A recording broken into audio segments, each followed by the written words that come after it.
Okay, so once again, Netflix is back making headlines, and but now what they've done is, they keep developing new movies and television shows and buying properties and all this other kind of stuff. And I mean, I don't know how long they can keep doing it without hemorrhaging.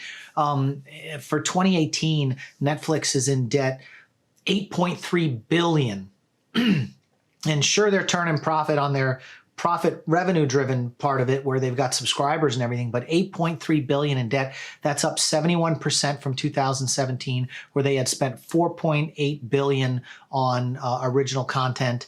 And so, I mean, where does it end? And so today, Netflix had made an announcement that they're doing another series amongst all the other series that they're producing.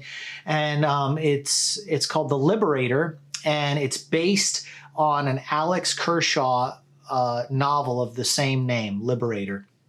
And so they've got this new show. It's a 4-part miniseries, and it's all about the 157th Infantry Regime that was based out of Oklahoma. It was a reserve unit that went and fought in World War II, and it was comprised of the local cowboys back then in Oklahoma, Native Americans, and Mexicans. And that was their infantry unit in the reserves and their National Guard or whatever. They went off to the World War II to fight. And this is their story. But what caught me about this whole miniseries, because I would have just chalked it up as another Band of Brothers or whatever, is Trioscope enhanced hybrid animation is going to be involved in making this series. And that's a mouthful. Trioscope enhanced hybrid animation. So I was like, what the hell is that? So I looked it up and I went to their official website, but there's not a lot of information, just a couple of screen grabs, but not a lot of information about the process or whatever that they are going to do to this miniseries. And so I started reading the description, and it's like a comic book adaptation with live action where they can use CGI elements and to make a comic book come to life. I don't know whether it's going to be motion capture and then they're going to put all these elements together, or they're actually going to film real scenes.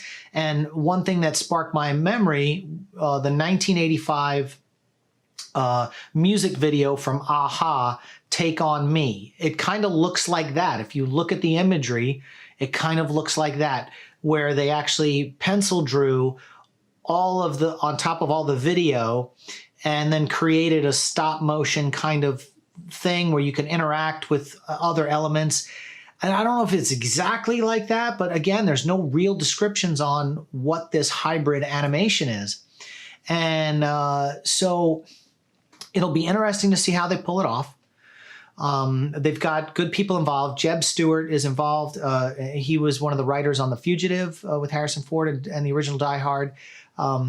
So he's involved in the series. They're going to be casting it here soon and everything. And the fact that it's a 4-part miniseries leads me to believe that like maybe Netflix is just testing the waters. They have their animation people, buying animation properties along with their live action and all the stuff that they're doing. So maybe they're just testing this and they figure, well, we'll just do 4 episodes. And if it flies and it's golden, we'll order more. But right now it's this 4-part miniseries. And, I think it'd be pretty cool. It really looks like a comic book on the still images that is being brought to life. So hopefully they use real actors and they do motion capture, and we see how it goes. But anyway, that was what was in the news today about Netflix acquiring this new property. I have not read the book, The Liberator, but it really sounds like something I might pick up. Again, Netflix is still going into a lot of debt making original content. But, if people are sucking it up, at some point, they're going to have to pay that note. They're going to have to pay that debt back. I don't know how. But that's it. So look for The Liberator coming soon to Netflix. I'm sure they're going to shoot it this year, and maybe it'll air next year, and who knows how long the animation is going to take. But if you know anything about Trioscope enhanced hybrid animation, talk to me in the comments below, because I'm really interested and I can't find any information about it. So if you like this video, give me a like, share it on Facebook or social media, and subscribe to my channel. We'll see you on the next video.